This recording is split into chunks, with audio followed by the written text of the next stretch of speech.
Hey everybody, I'm Jeff Frederick. My guest today on 10 Questions is Dr. Katie Gilbert. Here we go.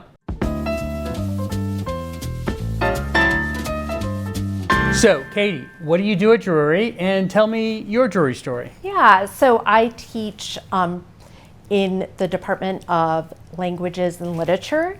I teach literature. I also teach women and gender studies, and I direct our Humanities and Ethics Center. And tell me a little bit about your Drury story. What brought you here? Yeah, so I've been here for about 15 years. When I came down for my interview 15 years ago, I just fell in love with everything. My department, the campus, the students I met, and it was a very easy decision to come here. When you were little, what did you think you would be when you grew up? So I have to confess, I wanted to be a famous actress, which is, hilarious, but there's still time. yeah. But I eventually went to some writing workshops in elementary school, and I thought, oh, I can write, and I love this. So I changed my mind pretty early. I think I know your answer to this because of where we're at, but what's your favorite place at Drury? The Rose O'Neill House. It holds a special place in my heart, and it's beautiful. Yeah, and also Rose O'Neill was such an important figure. Yeah, absolutely. The place is gorgeous with plenty of art and just has a real sense of belonging to it. It does, yeah. And her legacy is so incredible. She was an artist of many, many different genres. She also was a suffragist, a writer, a poet, this kind of incredible woman who was really quite bohemian for her day. Yeah. So what was your first concert, and what's the one you hope to go to next? Okay, so my first concert was Bob Seger with my family. Those Michigan roots. Yes, exactly. So in Detroit, where I was born, and then my first concert with friends was The Police. Yeah, also in Detroit. So. And what's the one you want to go see next? Oh, right.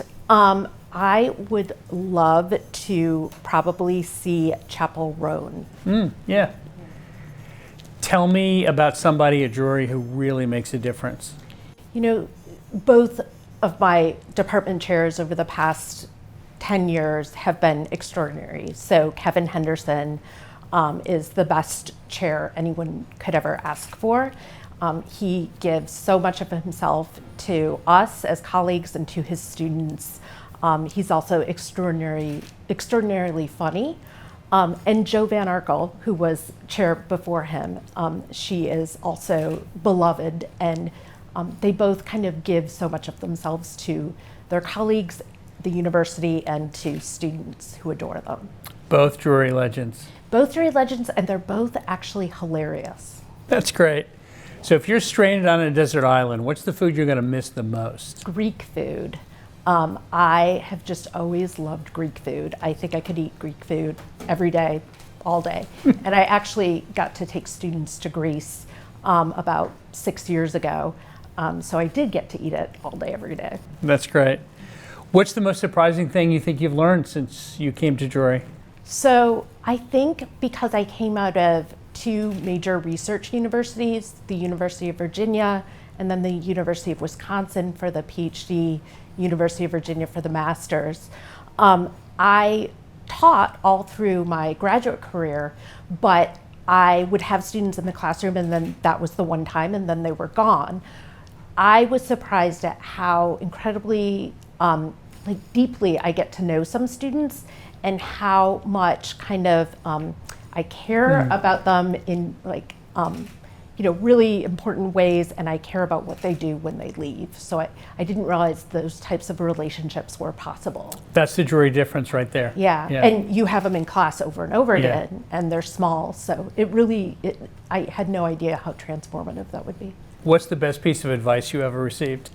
My parents used to always say, just treat life as an adventure.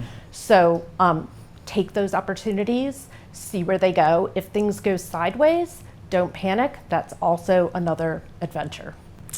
So if you could invite anybody to come to Drury, dead or alive, to teach a class, to perform, to hang out with you and students, who would you pick?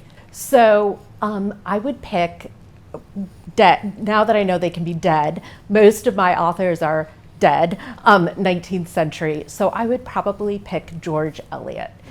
She was so good at thinking about the way we all connect in the world, kind of questions of ethics, of how to live a meaningful life.